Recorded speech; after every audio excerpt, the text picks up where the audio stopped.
Hello friends, welcome to Grewal classes. Friends, आज की इस वीडियो में हम डिस्कस करेंगे एग्रीकल्चर कृषि से संबंधित कुछ महत्वपूर्ण टॉप मोस्ट इंपोर्टेंट क्वेश्चंस पर। फ्रेंड्स, मैं आपको बताना चाहूंगा कि पीछे काफ़ी एग्जामों में पशुपालन और कृषि से संबंधित क्वेश्चन बार बार रिपीट हो रहे हैं। मेरा चैनल ग्रेवाल क्लासेस आप सभी साथियों के लिए डेडिकेटेड है जो एचएसएससी या किसी अन्य एग्जाम की तैयारी कर रहे हैं। यदि आप इंटरेस्टेड हैं तो इस वीडियो को लास्ट तक देखते रहिएगा।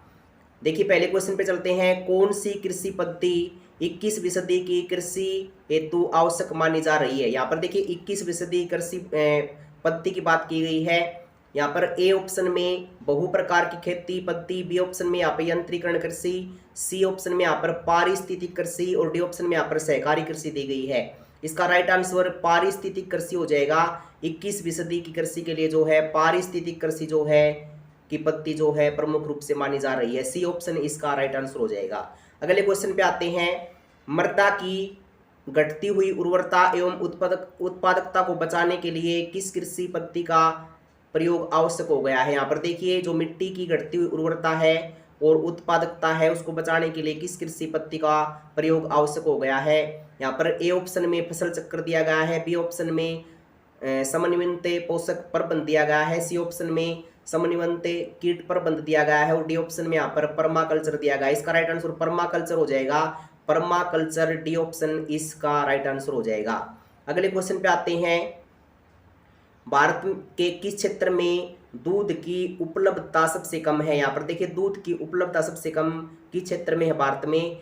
ए ऑप्शन में यहाँ पर पश्चिमी भारत का राजस्थान क्षेत्र है, बी ऑप्शन में यहाँ पर उत्तर भारत में यहाँ पर पूर्वोत्तर भारत में, सी ऑप्शन में यहाँ पर तटीय भारत में और डी ऑप्शन में यहाँ पर जो है उड़ीसा दिया गया है। इसका राइट आंसर सी ऑप्शन हो जाएगा। तटीय भारत में जो है दूध की उपलब्धता सबसे कम है भारत में, तटीय भारत इसका राइट आंसर हो जाएगा। अगले क्वेश्चन पे आते हैं।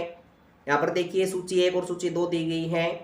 यहाँ पर सूची 1 में फसल दी गई है और यहाँ पर सूची 1 का सूची 2 से मिलान करना है। यहाँ पर देखिए, हरा सोना जो है किसको कहा जाता है? यहाँ पर देखिए, सूची 1 में संज्ञाएं दी गई हैं और सूची 2 में फसल दी गई है। यहाँ पर देखिए, ए ऑप्शन में हरा सोना, इसके सामने यहाँ पर देखिए आम दिया गया है, बी ऑप्शन में झूठा सोना दिया गया है, इसके सामने यहाँ पर लीची दिया गया है, सी ऑप्शन में फलों का राजा, इसके सामने यहाँ पर अफीम दिया गया है, डी ऑप्शन में यहाँ पर फलों की रानी, यहाँ पे इसके सामने पायरा इटस दिया गया है। यहाँ पर देखिए, इसका राइट आंसर हो जाएगा ए ऑप्शन इसका राइट हो जाएगा। हरा सोना जो है वो अफीम को कहा जाता है। और यहाँ पर देखिए बी ऑप्शन, यहाँ पर इस बी के साथ यहाँ पर हो जाएगा आपका पायराटिस जो है, यहाँ पर झूठा सोना जो है पायरा इटस को कहा जाता है। यहाँ पर देखिए, फलों का राजा आम को कहा जाता है और फलों की जो रानी जो है वो लीची को कहा जाता है। यहाँ पर इसका राइट आंसर ए हो जाएगा। अगले क्वेश्चन पे आते हैं। देखिए फ्रेंड्स, अभी एचएसएससी एग्जाम के अंदर बार बार रिपीट होने वाले क्वेश्चन है ये, और इस प्रकार के क्वेश्चन जहाँ कई बार सीरीज में पूछ लेते हैं, कई बार सही मिलान में पूछ लेते हैं। नेक्स्ट अगले क्वेश्चन पे चलते हैं। सूर्यमुखी, यहाँ पर देखिए सूरजमुखी का स्थान पूछा गया है, कहाँ पर है? इसका आंसर हो जाएगा बी ऑप्शन उत्तरी अमेरिका। फर्स्ट ऑप्शन में यहाँ पर दिया गया है दक्षिण अमेरिका, बी ऑप्शन में यहाँ पर उत्तरी अमेरिका, सी ऑप्शन में चीन, डी ऑप्शन में यहाँ पर पश्चिमी एशिया दिया गया है। इसका आंसर हो जाएगा उत्तरी अमेरिका के अंदर जो है सूर्यमुखी का स्थान है। अगले क्वेश्चन पे चलते हैं। यहाँ पर देखिए, कृषि में विभिन्न किस्मों के उर्वरकों का उपयोग किस संतुलित अनुपात में किया जाना चाहिए? यहाँ पर देखिए, कृषि में विभिन्न किस्मों के उर्वरकों का उपयोग किस संतुलित अनुपात में किया जाना चाहिए? इसका आंसर हो जाएगा 4:2:1। यहाँ पर देखिए 4:2:1 में जो है इसका ए ऑप्शन जो है राइट आंसर हो जाएगा। अगले क्वेश्चन पे आते हैं। वीएस व्यास समिति किससे संबंधित है? यहाँ पर देखिए, वीएस व्यास समिति पूछी गई है, किससे संबंधित है? इसका आंसर देखिए, यहाँ पर ए ऑप्शन में कॉर्पोरेट गवर्नेंस दिया गया है, बी ऑप्शन में यहाँ पर दीर्घकालीन अनाज नीति दिया गया है, सी ऑप्शन में कृषि एवं ग्रामीण साख विस्तार दिया गया है और डी ऑप्शन में यहाँ पे कर नीति दी गई। इसका आंसर जो है सी ऑप्शन हो जाएगा। कृषि एवं ग्रामीण साख विस्तार जो है बीएस व्यास समिति से संबंधित है। सी ऑप्शन जो है कृषि एवं ग्रामीण साख विस्तार इसका राइट आंसर हो जाएगा। अगले क्वेश्चन पे आते हैं। भारत में पोटास युक्त उर्वरकों का उत्पादन होता है? यहाँ पर देखिए, भारत में पोटास युक्त उर्वरकों का उत्पादन होता है। इसका आंसर यहाँ पे डी हो जाएगा, शून्य जो इसका आंसर हो जाएगा। यहाँ पर इसका आंसर शून्य हो जाएगा। अगले क्वेश्चन पे आते हैं। विश्व में हरित क्रांति के जनक हैं, आपको पता है कि यहाँ पर जो है विश्व में हरित क्रांति के जनक जो है नॉर्मन ई बोरलॉग को कहा जाता है।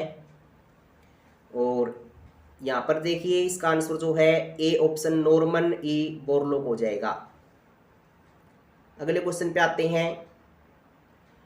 सर्वाधिक पुष्पों उत्पादन करने वाला राष्ट्र है, यहाँ पर देखिए सर्वाधिक पुष्पों उत्पादन करने वाला, जहाँ पर जब फूलों की ज़्यादा उत्पादन, जहाँ पर फूलों का ज़्यादा उत्पादन होता है, ए ऑप्शन में इजराइल दिया गया है, बी ऑप्शन में इंग्लैंड, सी ऑप्शन में जर्मनी और डी ऑप्शन में जो है नीदरलैंड दिया गया है। इसका आंसर यहाँ पे डी ऑप्शन नीदरलैंड राइट हो जाएगा।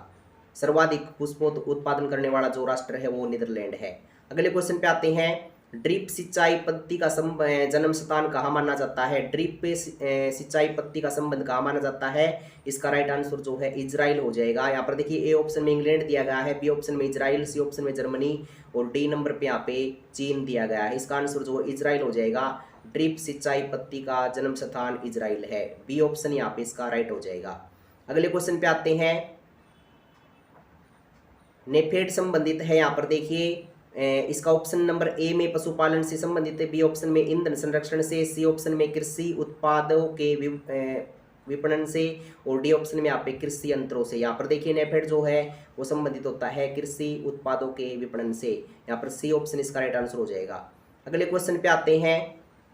यहाँ पर देखिए देश के कृषि क्षेत्र के सर्वाधिक भाग पर खाद्यान्न फसलों को उगाया जाता है, दूसरा स्थान किस वर्ग की फसलों का है? यहाँ पर देखिए सबसे ज़्यादा सर्वाधिक खाद्यान्न फसलों को उगाया जाता है देश में, दूसरा स्थान किस वर्ग की फसलों के लिए माना गया है?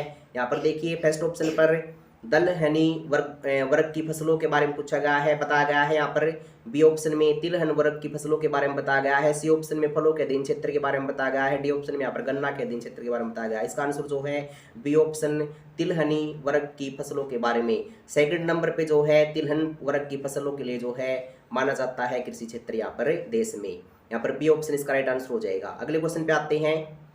यहाँ पर देखिए इस प्रकार के क्वेश्चन बार बार एग्जाम के अंदर रिपीट हुए हैं।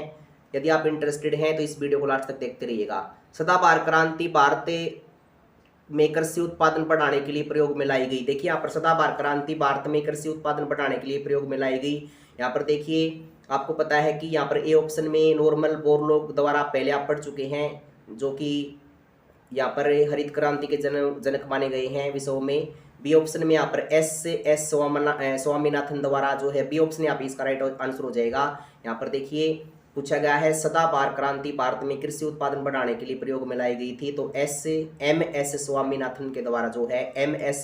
स्वामीनाथन द्वारा यहाँ पर भारत में कृषि उत्पादन को बढ़ाने के लिए सदाबहार क्रांति लाई गई थी। इसका बी ऑप्शन राइट हो जाएगा। अगले क्वेश्चन पे आते हैं। सेब उत्पादक शीर्ष राज्य है। यहाँ पर देखिए आपको पता है कि सेब जो जम्मू कश्मीर में ज़्यादा मात्रा में होते हैं, इसका ए ऑप्शन यहाँ पे राइट हो जाएगा। जम्मू कश्मीर जो है सेब उत्पादक में शीर्ष राज्य है। अगले क्वेश्चन पे आते हैं। छिड़काव सिंचाई किन स्थानों के लिए सर्वोत्तम विधि के लिए रूप में मान्य है? यहाँ पर देखिए छिड़काव सिंचाई किन स्थानों के लिए सर्वोत्तम विधि के रूप में मान्य है? इसका आंसर जो है यहाँ पर जो है रेगिस्तानी क्षेत्र हो जाएगा। ए ऑप्शन में यहाँ पर ऊंची नीची भूमि दी गई है, बी ऑप्शन में यहाँ पर मैदान दिए गए हैं, सी ऑप्शन में रेगिस्तानी क्षेत्र दिया गया है, डी ऑप्शन में यहाँ पर तलीय क्षेत्र दिया गया है। इसका राइट आंसर हो जाएगा रेगिस्तानी क्षेत्रों में जो है छिड़काव सिंचाई जो है सर्वोत्तम विधि के रूप में मान्य है। अगले क्वेश्चन पे आते हैं।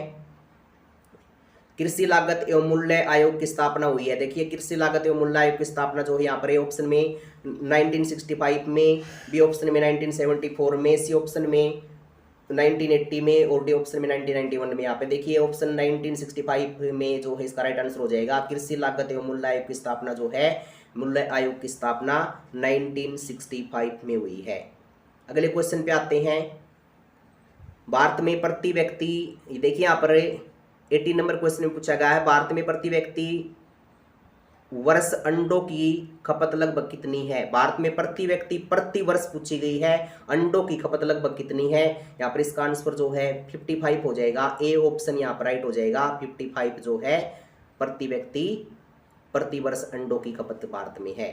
अगले क्वेश्चन पे आते हैं। यहाँ पर देखिए 19 नंबर क्वेश्चन में कथन दिया गया है और कारण दिया गया, कथन ए और कारण आर दिया गया है। कथन ए में देखिए क्या दिया गया है यहाँ पे, पारंपरिक खेती के आधुनिक वैज्ञानिक खेती के रूपांतरण में हरित क्रांति की तकनीक की महत्वपूर्ण भूमिका रही है। यहाँ पर देखिए पारंपरिक खेती के आधुनिक वैज्ञानिक खेती के रूपांतरण में हरित क्रांति की तकनीक की महत्वपूर्ण भूमिका रही है।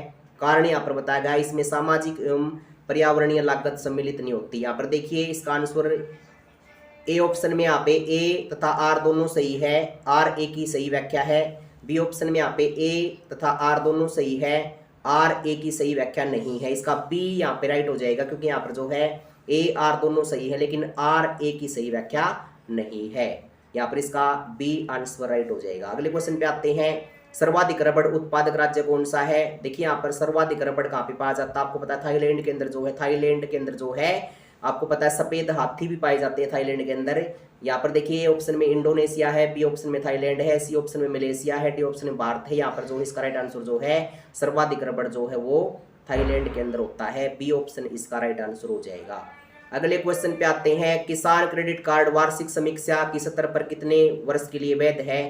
किसान क्रेडिट कार्ड की बात की गई है, वार्षिक समीक्षा की शर्त पर जो कितने वर्ष के लिए वैध है। इसका राइट आंसर जो है ए ऑप्शन में 2 वर्ष दिया गया है, बी ऑप्शन में 3 वर्ष दिया गया है, सी ऑप्शन में 4 वर्ष और यहाँ पे जो है डी ऑप्शन में 5 वर्ष दिया गया है। यहाँ पर देखिए बी ऑप्शन 3 वर्ष जो है 3 वर्ष जो इसका राइट आंसर हो जाएगा। क्रेडिट कार्ड की जो वार्षिक समीक्षा शर्त है वो 3 वर्ष के लिए वैध है। अगले क्वेश्चन पे आते हैं फ्रेंड्स, नाबार्ड एवं शीर्ष वित्तीय संस्था है जो बनी है। देखिए नाबार्ड और शीर्ष वित्तीय संस्था जो बनी है, ए ऑप्शन में यहाँ पे दिया गया व्यापार एवं उद्योग विकास हेतु, बी ऑप्शन में ग्रामीण विकास हेतु, ग्रामीण बैंकिंग विकास हेतु, बी ऑप्शन में यहाँ पे दिया गया है, सी ऑप्शन में कृषि एवं ग्रामीण क्षेत्र के विकास हेतु और डी ऑप्शन में यहाँ पे निर्यात विकास हेतु। देखिए ये क्वेश्चन एग्जाम के अंदर बार बार रिपीट होने वाला क्वेश्चन है। नाबार्ड एवं शीर्ष वित्तीय संस्था जो बनी है इसका राइट आंसर हो जाएगा कृषि एवं ग्रामीण क्षेत्रों के विकास हेतु जो है नाबार्ड एवं शीर्ष वित्तीय संस्था बनी हुई है। अगले क्वेश्चन पे आते हैं, गुलाबी क्रांति का संबंध किस क्षेत्र से है। यहाँ पर देखिए ए ऑप्शन में सहसूत उत्पादन, बी ऑप्शन में संतरा उत्पादन, सी ऑप्शन में यहाँ पे मछली उत्पादन और डी ऑप्शन में यहाँ पे झींगा उत्पादन। गुलाबी क्रांति जो है वो झींगा उत्पादन से संबंधित क्षेत्र से है, यहाँ पर डी ऑप्शन इसका राइट आंसर हो जाएगा। अगले क्वेश्चन पे आते हैं, यहाँ पर देखिए नेक्स्ट क्वेश्चन में पूछा गया है, सूची 1 को सूची 2 से सुमेलित कीजिए तथा नीचे दिए गए कूट का सही उत्तर का चयन कीजिए। यहाँ पर देखिए सही उत्तर का चयन कीजिए कूट की सहायता से। यहाँ पर सूची 1 में और सूची 2 में दिया गया है खाद्य उत्पादन में वृद्धि, यहाँ पर देखिए हरित क्रांति इसके सामने दिया गया है, दुग्ध उत्पादन नीली क्रांति इसके सामने दिया गया है। यहाँ पर देखिए सी ऑप्शन में सॉरी यहाँ पे तीसरे नंबर पे यहाँ पे मत्स्य पालन, सी यहाँ पे दिया गया सफेद क्रांति और डी पे यहाँ पे उर्वरक भूरी क्रांति दिया गया है। इसका राइट आंसर जो है 1, 3, 2 और 4 हो जाएगा। देखिए यहाँ पर 1, 3, 2 और 4। यहाँ पर खाद्य उत्पादन में वृद्धि जो है आपको पता है कि हरित क्रांति होती है, दुग्ध उत्पादन जो होता है वो यहाँ पर जो है सफेद क्रांति होती है, मत्स्य पालन जो होता है आपको पता है नीली क्रांति होती है और उर्वरक जो है वो आपको पता है भूरी क्रांति होती है। इसका आंसर जो है वो ए ऑप्शन राइट हो जाएगा। अगले क्वेश्चन पे आते हैं, नारियल उत्पादक राष्ट्रों में भारत का कौन सा स्थान है। यहाँ पर देखिए नारियल उत्पादक राष्ट्रों में भारत का कौन सा स्थान है। ए नंबर में यहाँ पे देखिए प्रथम, बी नंबर पे यहाँ पे तीसरा, सी नंबर पे यहाँ पे द्वितीय और डी नंबर पे यहाँ पे चौथा। यहाँ पे देखिए नारियल उत्पादक राष्ट्रों में भारत का तीसरा स्थान है फ्रेंड्स। अगले क्वेश्चन पे चलते हैं, मूल्य स्थिरीकरण कोष की स्थापना का अनुमोदन किन फसलों के लिए किया जाता है। देखिए यहाँ पर मूल्य स्थिरीकरण कोष की स्थापना का अनुमोदन किन फसलों के लिए किया जाता है। ए ऑप्शन में यहाँ पे देखिए चाय, कॉफी, रबड़, तंबाकू दिया गया है। इसका राइट आंसर जो है ए ऑप्शन हो जाएगा, चाय, कॉफी, रबड़ और तंबाकू के लिए जो है मूल्य स्थिरीकरण कोष की स्थापना का अनुमोदन किया जाता है। अगले क्वेश्चन पे आते हैं, पादपालय एक सुविधा है। पादपालय एक सुविधा देखिए यहाँ पर ए ऑप्शन में रोग मुक्त परिस्थितियों में पौधों को उगाने की प्रक्रिया है, बी ऑप्शन में पौधों को संकटापन्न प्रजातियों के संरक्षण के लिए है, सी ऑप्शन में नियंत्रित परिस्थितियों में पौधों को उगाने के लिए है और डी ऑप्शन में यहाँ पे उत्परिवर्तन प्रेरित करने के लिए है। यहाँ पर देखिए पूछा गया है पादपालय एक सुविधा है, सी ऑप्शन इसका राइट हो जाएगा। नियंत्रित परिस्थितियों में पौधों को उगाने की जो प्रक्रिया होती है उसको पादपालय की एक सुविधा कहा जाता है। अगले क्वेश्चन पे चलते हैं, भारत अपनी दलहन खपत का लगभग जो है कितना प्रतिशत भाग जो है उत्पादित करता है। इसका राइट आंसर हो जाएगा लगभग 55% जो है भाग जो है उत्पादित करता है।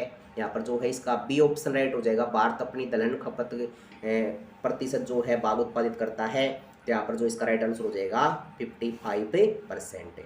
तो फ्रेंड्स आज की वीडियो में इतना ही। इसी प्रकार की पशुपालन से संबंधित भी और वीडियो आपके लिए लेकर आएंगे, कृषि से संबंधित भी आपके लिए काफ़ी कुछ और क्वेश्चन आपके बीच में लेकर आएंगे।